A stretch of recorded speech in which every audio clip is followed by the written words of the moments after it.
Her smile belonged to the cameras, but her whispers belonged to me. Millions saw her laugh, cry, and fall in love under the bright lights of a reality show, but when the stage went dark and the microphones turned off, she came running into my arms. The world thought they knew her story. They thought they saw every side of her heart. But what we shared was hidden in shadows, more real than any scripted kiss or staged confession. And while they cheered for the love they believed in, I held the love no one else could ever claim. The first time I saw her on that television screen, she didn't look like someone I could ever touch. She was polished, radiant, every movement made for the world to consume. The cameras followed her like she was a sun they couldn't turn away from, and the audience adored her for it. I remember sitting in my small apartment, the hum of the TV filling the room, and my heart beating too fast for someone who was only watching. It felt personal, even when I knew millions of eyes were seeing the same smile, the same laugh, the same carefully lit face. She was falling in love, or at least that's what the producers wanted people to believe. They dressed it up in soft music, slow-motion glances, and dramatic pauses. The nation swooned, tweets poured out, headlines wrote themselves, and I watched with a strange mixture of pride and ache. Pride, because I knew the real version of her. Ache, because that version wasn't the one the world would ever see. When the cameras turned away, her reality was entirely different, and I was the one who lived in that hidden world with her. The story they painted for the public was glittering and perfect. She was paired with someone handsome, someone who looked good on magazine covers, someone who could play the role of the dream man every viewer was rooting for. Their romance was pushed in front of millions of eyes as though it was fate, as though love had bloomed effortlessly under those artificial lights. She played along, because she had to. It was her job, her career, her life in the spotlight. She laughed at his jokes, leaned in when the camera zoomed close, and let the world think her heart belonged to him. But while the world consumed the illusion, I sat in silence knowing the truth. When the show ended each day, when the makeup was wiped away and the weight of performance slipped from her shoulders, she was mine. It hadn't started with fireworks or dramatic revelations. Our story began quietly, long before she became a name on everyone's lips. We met in a crowded cafe, nothing spectacular, just two people finding space in the same noisy corner of the city. She wasn't famous yet. She was just a girl with restless eyes and a laugh that cut through the dullness of everyday life. I had been hunched over a notebook, trying to make sense of my own thoughts, and she had sat down across from me with a coffee she didn't like but pretended to enjoy. We talked, and it was easy, natural, like we had known each other longer than a few minutes. That first conversation stretched into hours, and something in me shifted without me realizing it. Back then, she wasn't herself in the way the world knew her later. She was raw, vulnerable, and searching for a place to belong. I became that place, without meaning to. Years later, as the world watched her on TV, I carried those memories like stolen treasures. I remembered the nights we spent walking under broken streetlights, her hand brushing mine nervously before finally daring to hold it. I remembered the way she used to fall asleep mid-sentence, curled against me as if the world outside couldn't touch us. All of that lived beneath the surface while the cameras crafted their illusion. No one else knew. No one else saw. And while everyone believed she was giving her heart to a stranger on screen, I lay awake at night with the memory of her voice whispering that her heart already had a home, and it wasn't with him. It wasn't easy, carrying a love that had to be hidden in shadows. Some nights it ate at me, the jealousy, the anger at seeing her lips pressed against his for the whole world to cheer at. I'd tell myself it was fake, a performance, but my chest still burned. I'd watch her eyes on screen, searching for the secret signals only I might notice. A certain tilt of her smile, a softness in her glance, something that would remind me I wasn't just a ghost in her life. Sometimes I saw it, sometimes I didn't, and that uncertainty became my constant companion. But then my phone would buzz, long after the credits rolled and the audience turned off their TVs. Her name on the screen was all I needed. A text. A voice note. Sometimes just one word, come. And I would go, without hesitation, without caring about the hour, behind closed doors. She wasn't the perfect starlet. She wasn't the flawless image millions adored. She was messy, emotional, sometimes exhausted to the point of breaking. I would find her curled up, makeup smudged, tears streaking her face because the weight of pretending all day had drained her. She would collapse against me, whispering how tired she was of being someone else, how much she hated giving pieces of herself away to strangers who only loved the performance. And in those moments, I would hold her tighter, reminding her she didn't have to act with me. She could be soft, she could be broken, she could just be. That was our secret world, the place where nothing was staged, where every kiss was real, where every whispered confession carried the weight of truth. As I sat in my apartment, watching her face light up the screen once again, I thought about the dangerous beauty of what we had. The world saw her as theirs, but I knew better. Her laughter may have been broadcasted, her kisses filmed, her tears edited for drama, but her nights, her confessions, her heart when the lights went out, those belonged to me. And that was enough to keep me breathing, even when jealousy threatened to consume me. Because no matter how convincing the illusion, no matter how deeply the world believed her heart belonged to someone else, I was the one who held her when everything faded to silence. She once told me that love in her world was never real, that every gesture was rehearsed, every look planned, every confession approved by someone holding a script. I didn't understand at first, not until I saw it for myself on those glittering screens. The way she held his hand was timed for maximum impact, the way she tilted her head just so when he leaned close was designed to make millions swoon. Everything was polished, down to the pauses that looked like breathless moments of intimacy but were really the product of a director's cue. The public believed it because they wanted to, because everyone loves the fantasy of love. But I could see the cracks, the tiny signs that slipped through the mask. Her eyes never softened the way they did when she was with me. Her smile never curved in that half-hidden way that made me feel like the only person alive. And yet, the more the world fell in love with her fairy tale, the more invisible I had to become. Some nights I would sit outside the studio, waiting for her. I stayed in the shadows, far enough away to avoid the paparazzi who circled like vultures, but close enough to be the first person she saw when the performance ended.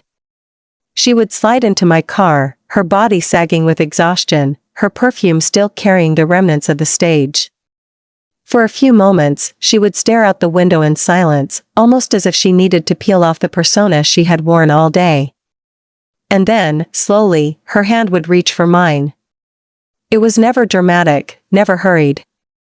Just a soft, desperate squeeze that said more than words ever could. That was when she became herself again, when she let the armor fall away, when she was mine, not the world's. I asked her once why she agreed to let them script her heart in front of millions. Her eyes met mine, tired but steady, and she said something I will never forget, because if I didn't, they'd never let me exist as who I really am. This is the price of survival. It struck me then that the love we shared had to stay hidden not because she was ashamed of it, but because the world wasn't ready to see it. She was a woman in love with another woman, and the world that idolized her was still chained to expectations. The networks wanted the dream man and the picture-perfect romance. They didn't want to see her lips on mine. They didn't want to hear her whisper my name instead of his. Her entire career balanced on a lie, and I became both the secret she protected and the truth she clung to. Those nights with her were both a gift and a curse. We would lie on the floor of her apartment, the glow of the city leaking through the curtains, and talk about everything and nothing. She told me her fears, how sometimes she felt like a puppet whose strings were pulled by unseen hands. She confessed the loneliness of being adored by millions but known by no one. I listened, I held her, I told her she was enough just as she was, even when she doubted it herself. She would kiss me then, fiercely, like she was reclaiming a part of herself she wasn't allowed to show in the daylight. And in those moments, the world outside ceased to exist. It was just us, raw and unfiltered, two women who found something real in the middle of a life built on illusions. But with every passing week, the illusion grew stronger. The tabloids splashed her face across their covers with headlines about the perfect couple. Fans dissected every frame, every smile, every supposed slip of affection, convinced they were witnessing a love story unfolding before their eyes. Sometimes I would read those articles and feel sick. They wrote about her as if she belonged to him, as if I didn't exist, as if the nights we spent tangled together were nothing but shadows that would dissolve in the morning. I wanted to scream, to tell the world that they were wrong, that the version of her they adored was incomplete without me. But I couldn't. Silence was my cage, and love was my only weapon. Still, I knew she carried me with her, even in the spotlight. There were moments on screen when her eyes would flicker, a tiny flash of something private, something no director could stage. Once, during a scene where he leaned in to kiss her, she hesitated just long enough for me to recognize it wasn't nerves but resistance. Another time, when she laughed at one of his jokes, her eyes softened in that way only I had ever earned. These small signals became lifelines for me, proof that beneath the carefully curated story, she was still mine. Yet, no matter how much she gave me in private, a seed of fear began to grow inside me. What if the performance became easier than the truth? What if one day she got lost in the role the world demanded of her and forgot who she was with me? It was a thought I buried deep, refusing to let it poison what we had, but it lingered all the same. Each kiss, each whispered promise felt precious, almost fragile, as though it could vanish with the next sunrise, and so, I clung to her harder. When she came to me with tears in her eyes, I wiped them away with trembling hands. When she laughed freely in my presence, I memorized the sound as if storing it for the days when jealousy threatened to consume me. Every moment mattered, because every moment felt stolen. And though the world claimed her as their golden girl, their fairy tale heroine, I knew the truth she fought to protect. Her heart, her most unguarded self, belonged not to the fantasy written for her, but to the quiet nights we shared in secret. The deeper I fell into her world, the more I realized love was not just passion, it was sacrifice. She sacrificed the freedom to be honest in order to protect the life she had built. And I sacrificed my right to be acknowledged in order to keep her safe.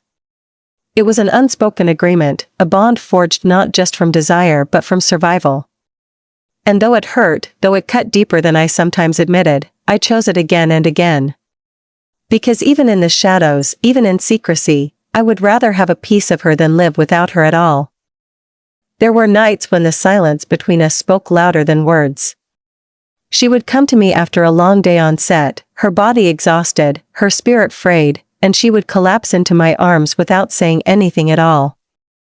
I would feel the weight of her breathing against my chest, uneven at first, then steady as if my presence alone was enough to calm the storm inside her. I never asked questions right away. I knew she had spent hours being asked, prodded, pushed, and scripted until her voice no longer belonged to her. With me, silence became a sanctuary. But eventually, her walls would crack, and she would whisper truths no audience would ever hear. She told me how sometimes she hated herself for being so good at pretending.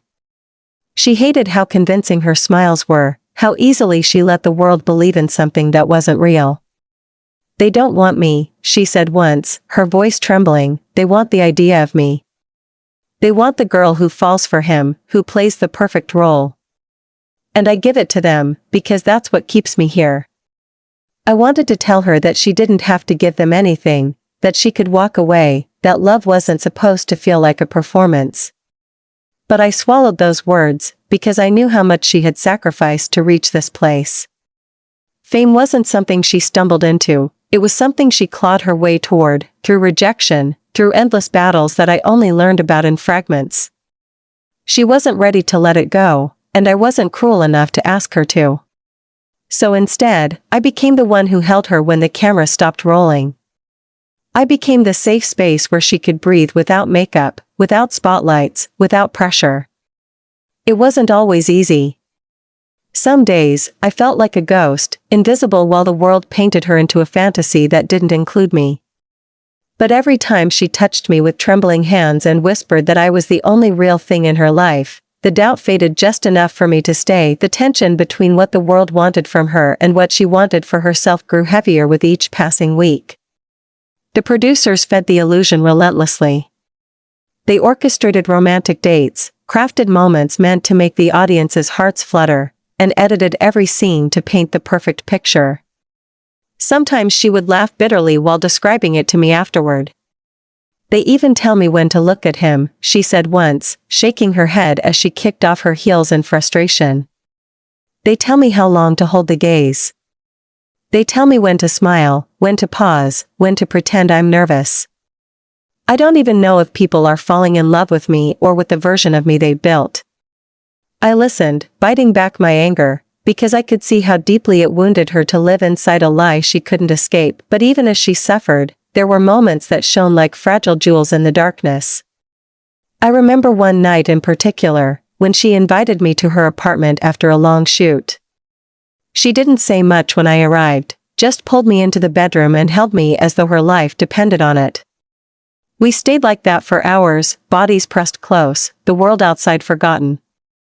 She traced circles on my skin with her fingertips, her voice barely a whisper as she said, "You're the only place I feel real." That confession burned into me, deeper than any kiss, deeper than any touch. Because it meant that despite the lies, despite the facade, despite the millions of people who thought they knew her, I was the truth she clung to, and yet, the truth wasn't enough to silence the fear that lurked in the corners of my mind. I watched the way people adored her, the way they worshipped the story they thought they were witnessing. I saw how easily the world could fall in love with her, how willingly they embraced the dream. Sometimes, late at night, I wondered if my love could ever compete with the weight of their expectations. Could the secret nights we shared stand against the force of millions who believed she belonged to someone else? What if one day the act became easier than reality? What if she convinced herself that the fantasy was safer than the truth? These thoughts gnawed at me, but I never spoke them aloud. I didn't want to burden her with my doubts when she was already carrying so much. Still, I noticed how the distance between her public life and our private one began to widen. It wasn't that she loved me less. I could feel her love in every touch, every kiss, every moment of vulnerability.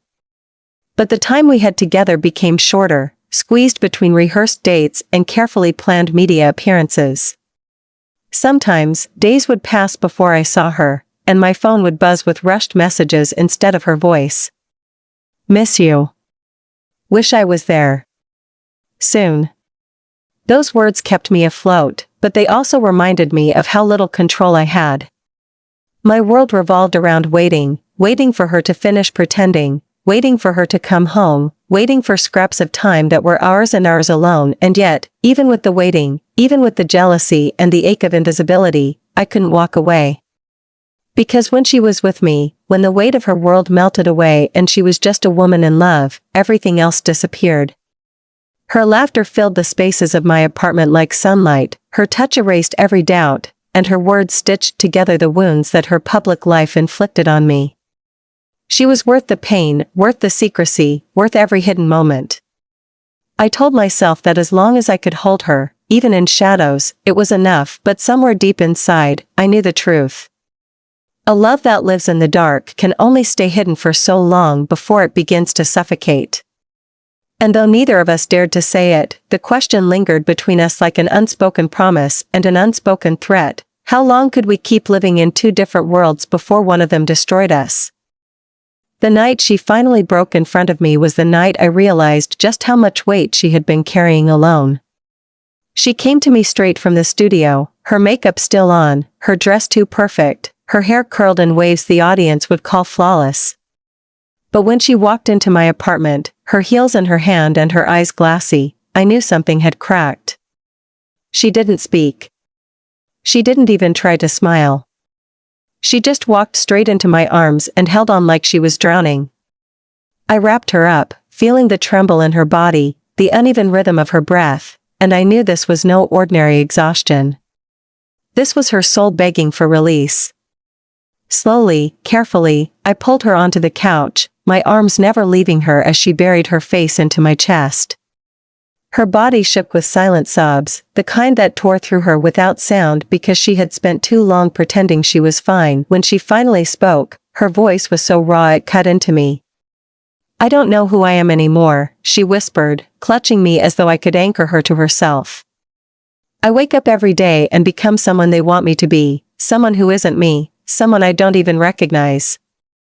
And when I look in the mirror, I see her, the version of me they built, not the one you love. I feel like I'm disappearing. I cupped her face in my hands, forcing her to look at me, to see that I wasn't afraid of her unraveling. I kissed her damp cheeks, her trembling lips, and told her that the girl I loved hadn't disappeared. She was right here, in my arms, raw and real and beautiful in a way no camera could ever capture. But she shook her head, tears streaking her skin. The world doesn't want her, she said bitterly. They don't want this version of me. They want the fantasy. They want me to keep falling for him. They want me to be their dream. It broke something inside me to hear her talk like that, to hear her question her worth beyond the role she played. I wanted to tear her away from it all, to tell her to walk away, to choose herself, to choose us. But her career was her lifeline. I knew how much it meant to her, how hard she had fought for every opportunity, every chance to be seen. I couldn't take that away from her, even if it meant watching her slowly suffocate under the weight of it. So instead, I became the voice reminding her she was more than the mask. I told her about the girl I met in that cafe, the one with restless eyes and a laugh that lit up a room. I told her about the nights we spent talking until sunrise, when her dreams spilled out of her in streams of hope and hunger. I told her about the woman she became when the cameras were gone, the woman who was brave enough to love me in a world that would never accept it. I reminded her of every piece of herself that fame couldn't erase, because I refused to let her forget. She clung to me that night like a lifeline, and as we lay together in the quiet, she made me promise something I didn't know if I could keep. Don't let me get lost, she whispered, her fingers tangled in mine. If I forget who I am, if I start to believe I'm only who they say I am, remind me. Don't let me vanish. Her words settled in my chest like both a vow and a burden. I promised her, because I couldn't do anything else. But deep inside, I wondered how long I could keep pulling her back from the edge before the world swallowed her whole. The weeks that followed were heavier. I noticed the cracks widening, the way she carried herself on screen like a puppet whose strings were pulled too tightly. To the world, she was radiant, glowing, the picture of happiness. To me, she was unraveling thread by thread. I caught it in the small things, the way her laughter didn't reach her eyes anymore, the way her hands shook when she thought no one was watching, the way she sometimes stared into nothing as though she were drifting away from herself. And every time I saw those signs, fear clawed at me. I wanted to save her, but love alone felt too small against the machine that demanded pieces of her soul. Our nights together grew more desperate, as if we were both trying to hold on to something that was slipping through our fingers. She kissed me with a hunger that bordered on pain, clinging to me like she could fuse us together and shut out the world. I held her tighter, whispering that she was mine, that she didn't have to be perfect, that she didn't have to be anyone but herself. But in the silence afterward, I could feel her slipping back into the weight of what awaited her in the morning. The stage, the lights, the role that was stealing her piece by piece, and then there were moments when anger burned in me, hot and sharp. I would see her face on magazine covers, smiling beside him, headlines screaming about their fairy tale romance, and I would want to tear them apart. I hated him, not because of who he was, but because of what he represented. He was the face of the lie, the stand-in for the love story the world demanded. And even though she didn't love him, even though she told me time and time again that I was the one who owned her heart, I still felt the sting of jealousy every time their images plastered across the media. I hated that I couldn't claim her publicly, that my love had to exist only in the shadows. I hated that she had to give pieces of herself away to a lie while giving me what was left behind. And yet, even with that anger, I never stopped loving her, because love, in its rawest form, isn't just about joy, it's about choosing someone again and again, even when it hurts, even when it feels like the world is stacked against you. And as I held her through those nights of breaking, I knew I would choose her until my own heart shattered, if that was what it took. She was mine, even if the world could never know it. She was mine in the tears, in the whispers, in the trembling confessions only I would ever hear. And as long as she came back to me when the cameras shut off, I would keep fighting the silence, keep holding her together, keep reminding her who she really was. Even if it meant losing parts of myself in the process. The breaking point didn't come with a dramatic explosion, it crept in slowly, like a shadow spreading across everything we had. I began to notice how much less of her I was getting, not just in time but in presence. She would still come to me, still curl up in my arms, but there was a heaviness in her silence that even I couldn't ease. The sparkle in her eyes dimmed, the laughter that used to bubble out of her so easily became rare, and sometimes when I kissed her, she kissed me back like a person who was there in body but somewhere else in spirit. I told myself it was just exhaustion, that she was stretched too thin, but deep down I knew it was more than that. The act was becoming a prison, and she was losing herself inside it, piece by piece, day by day. And though she clung to me for escape, I wondered how long I could keep being her only refuge before the weight crushed us both. One night she arrived later than usual. The hour was long past midnight, and I had almost convinced myself she wouldn't come at all. But then there was a knock, soft and urgent, and when I opened the door, the sight of her nearly shattered me. Her makeup was smeared, her hair a mess, and her eyes swollen from crying. She stepped inside without a word, and before I could even close the door she was in my arms, shaking, her tears soaking through my shirt. She held on to me like she thought I might disappear if she let go. I led her to the couch, wrapped a blanket around her, and waited, letting her fall apart in my arms. When she finally spoke, her voice was cracked and broken. "They told me I need to make it more believable," she whispered, her words trembling against my chest. "They want me to look at him the way I look at you. They want me to make the audience feel it, to sell it harder, to give them a love story that looks real." Her confession was like a knife. I felt fury rise in me, hot and suffocating. I wanted to scream at the world that demanded she fake love with him when her heart already belonged to me. I wanted to tell them all that their fantasy was built on her suffering, that the love they rooted for was nothing but a performance tearing her apart. But instead, I just held her tighter, because I knew my rage wouldn't protect her. She needed comfort, not fire. "You don't have to give them that," I whispered, though even as I said it, I knew she felt she did. Her career depended on it. Her image depended on it. The life she had built depended on it. And in her silence, I felt the weight of her resignation, the unspoken truth that she would keep giving them what they wanted, even if it meant giving away parts of herself she couldn't get back. The days that followed blurred together, each one heavier than the last. I watched her on screen, her smile brighter, her gaze softer, her touches more convincing than ever. She was giving them everything they asked for, and the world ate it up. Headlines called it the romance of the year. Fans gushed over the chemistry they saw. And I sat in the shadows, invisible, watching her give away the pieces of herself that used to be mine. I told myself it was an act, that none of it was real, that she came back to me at the end of the day because I was the one she truly loved. But the line between the performance and the truth began to blur, and I found myself wondering, if you pretend long enough, does it eventually become real? Her texts grew shorter, her calls less frequent. Some nights she wouldn't come at all, and I would lie awake staring at the ceiling, wondering if she was with him, or if she was simply too tired to fight her own exhaustion. I never accused her, never demanded explanations, but the silence between us grew louder. When she did show up, she was tender, almost desperate, clinging to me with a hunger that bordered on pain.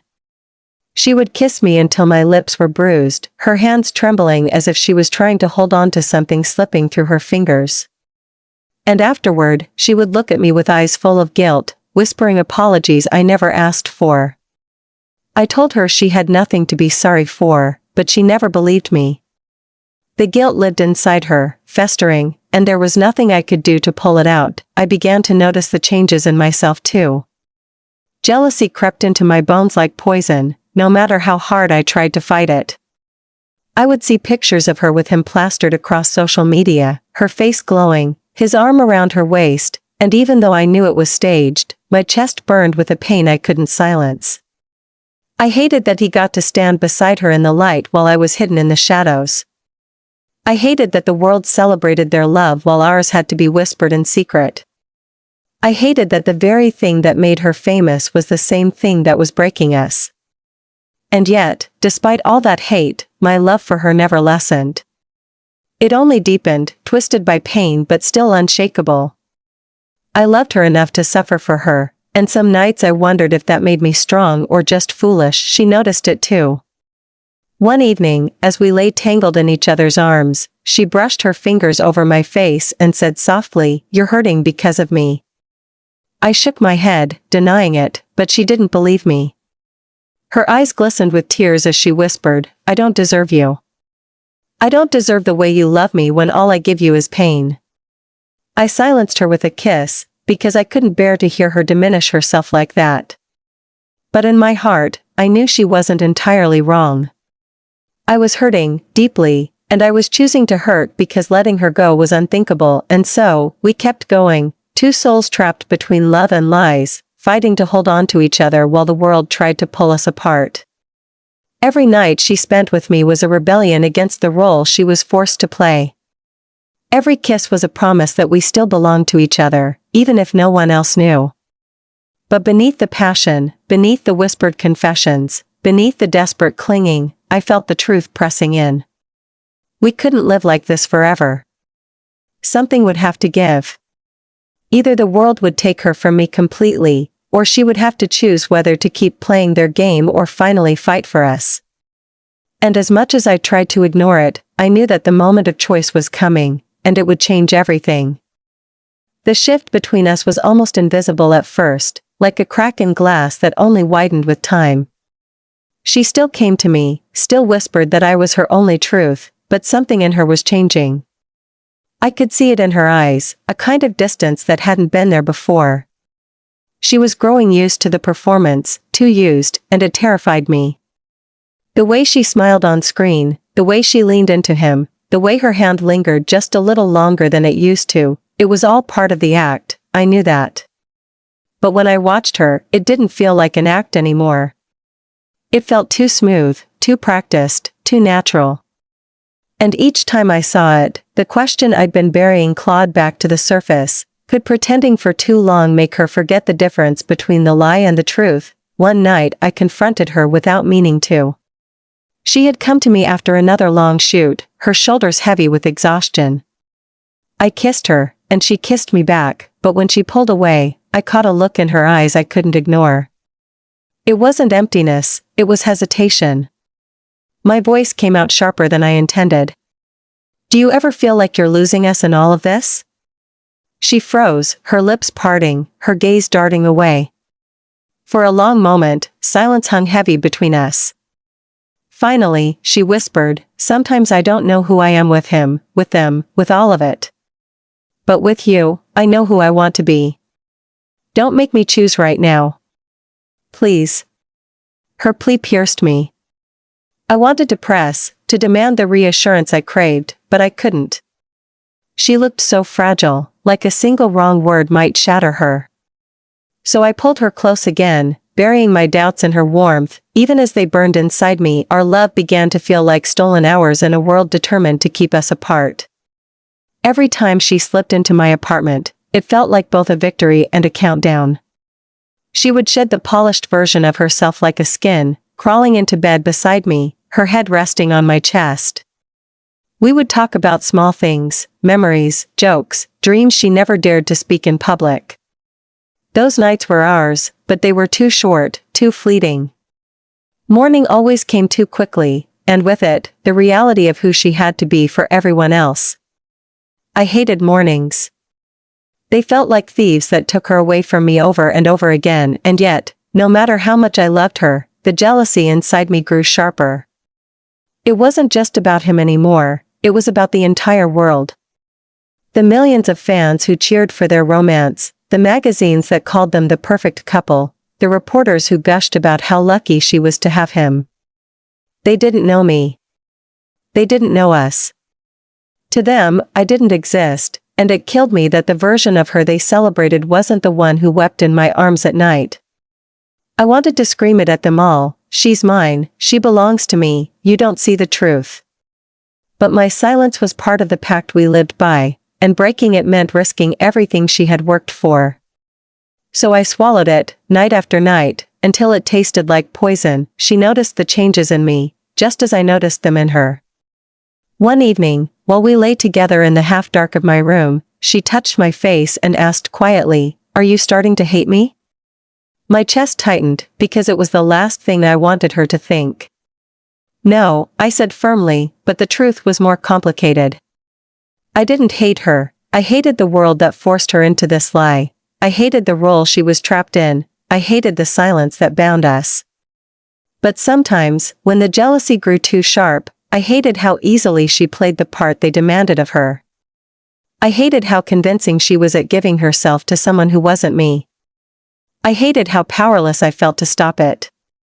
And though I never said any of that aloud, I knew she could feel it. She knew me too well not to. The nights we shared became heavier, laced with both love and fear. When she kissed me, it was urgent, almost desperate, as if she were trying to remind herself that what we had was real. And when I kissed her back, it was with the same desperation, as though I could anchor her to me and keep her from slipping into the illusion completely. But afterward, in the quiet, we both lay awake longer than before, tangled together yet haunted by everything unspoken. It was as if we were both holding onto a rope fraying at the edges, terrified of the moment it might finally snap. There was one night when she broke in a way I hadn't seen before. She sat at the edge of my bed, her hands shaking as she stared at the floor. "I don't know how much longer I can do this," she said, her voice barely a whisper. "I feel like I'm living two lives, and both of them are killing me. I can't lose you, but I can't lose what I built either. I feel trapped, and I don't know how to get out."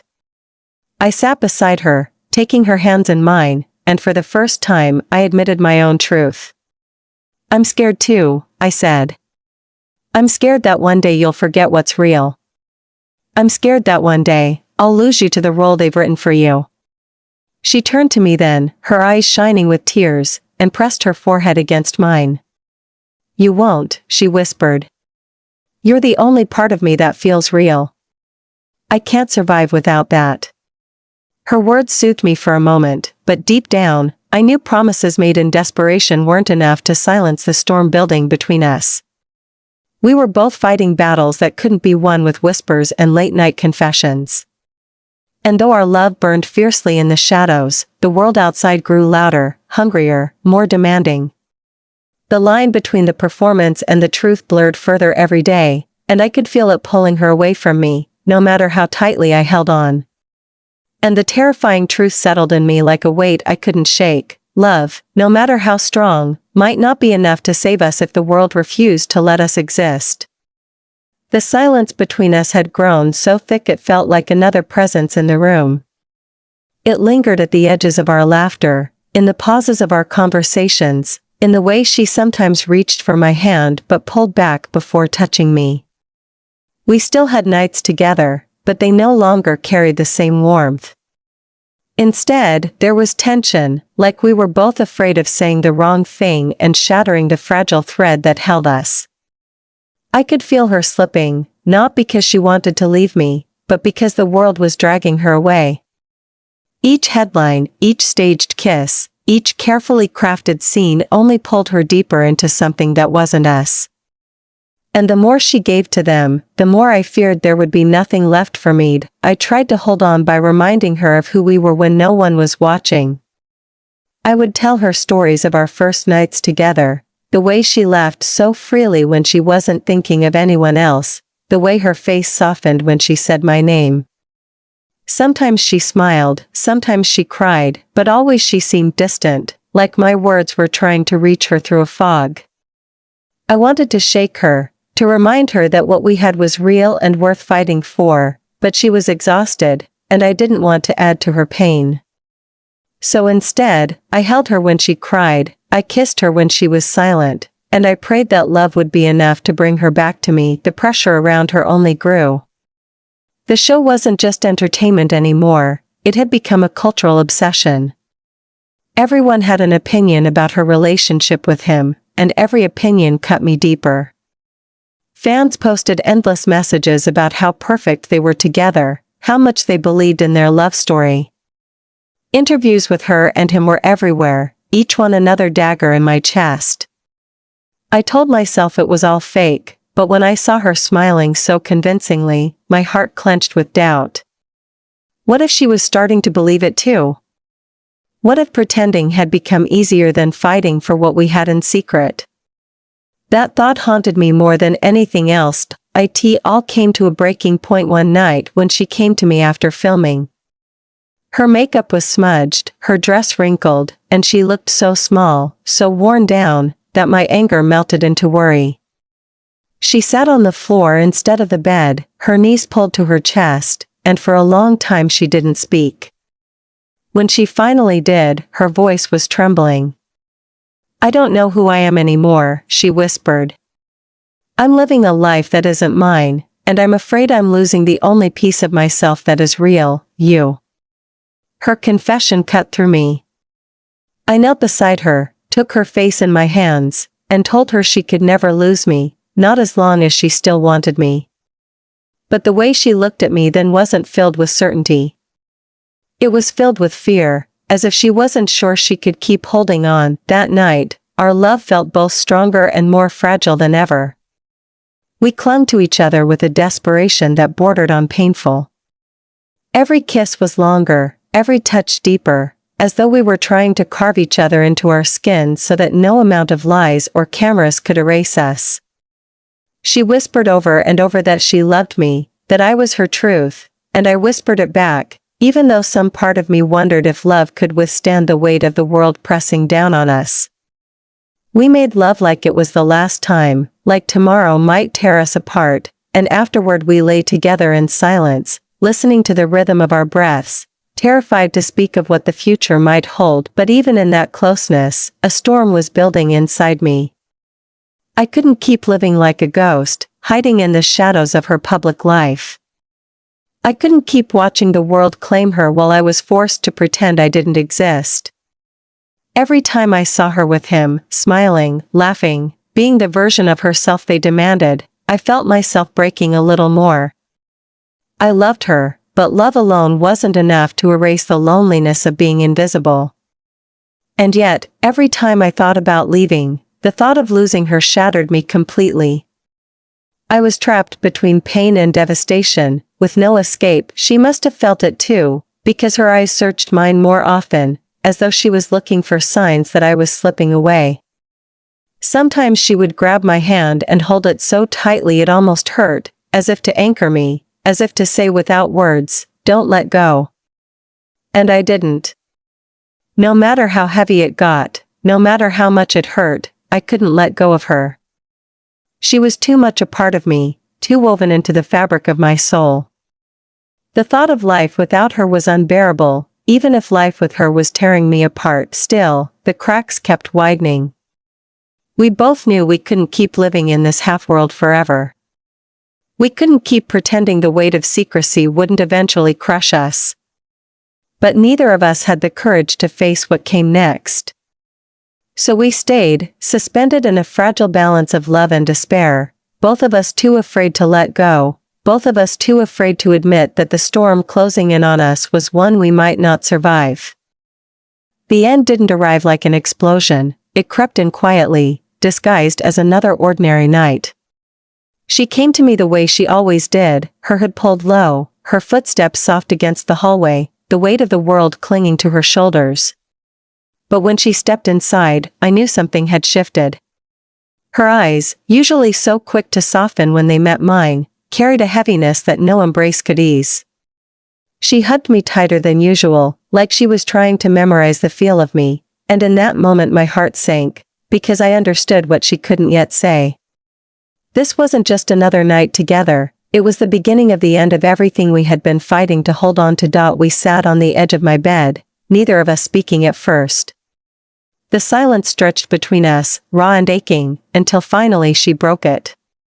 Her voice was low, almost a whisper. "I can't keep doing this."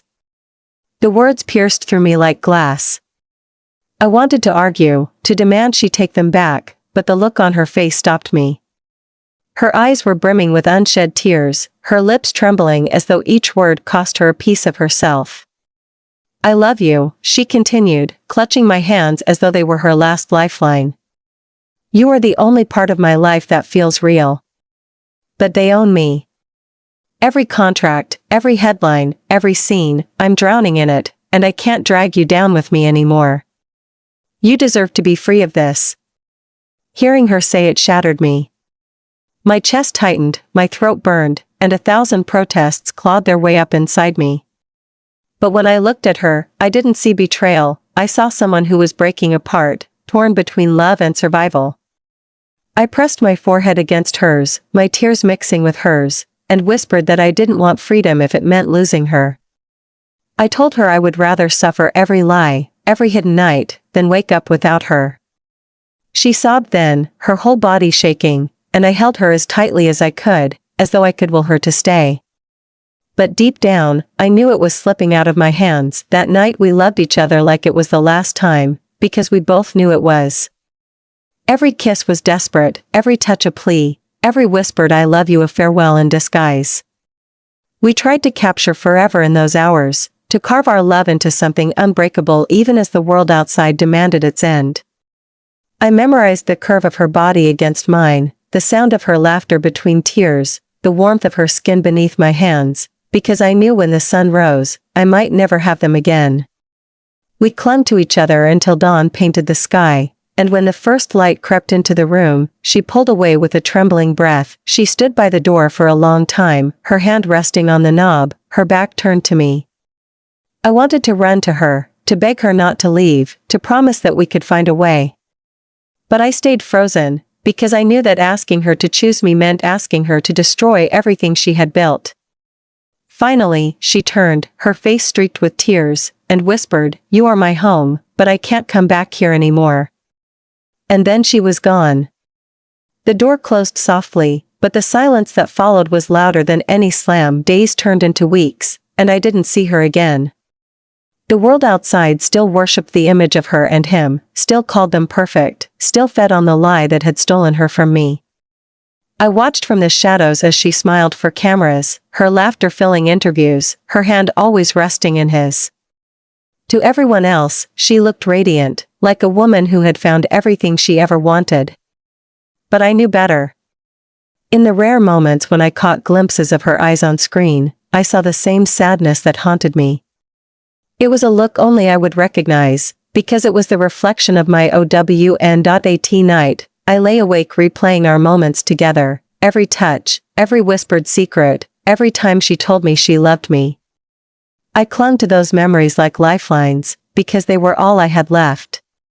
Sometimes, in the stillness of the dark, I swore I could feel her beside me, her head on my chest, her fingers tracing lazy patterns on my skin. I would close my eyes and pretend she was still mine, until the ache of reality forced them open again, and yet, even in the ruin of us, I couldn't bring myself to regret a single second. She had been my joy, my heartbreak, my home, my chaos, my everything. Losing her was agony, but loving her had been the most alive I had ever felt. She had taught me what it meant to burn, to risk, to hold on to something so fiercely even when the world tried to tear it away. And though she was gone, though the world would never know our story, I carried her inside me like a secret flame no one could extinguish. I never saw her fall in love on television again without remembering the nights she belonged to me. The world would always believe the lie they had been fed, but I knew the truth. Behind the cameras, behind the staged kisses and scripted smiles, there had been a love that was real, raw, and unforgettable.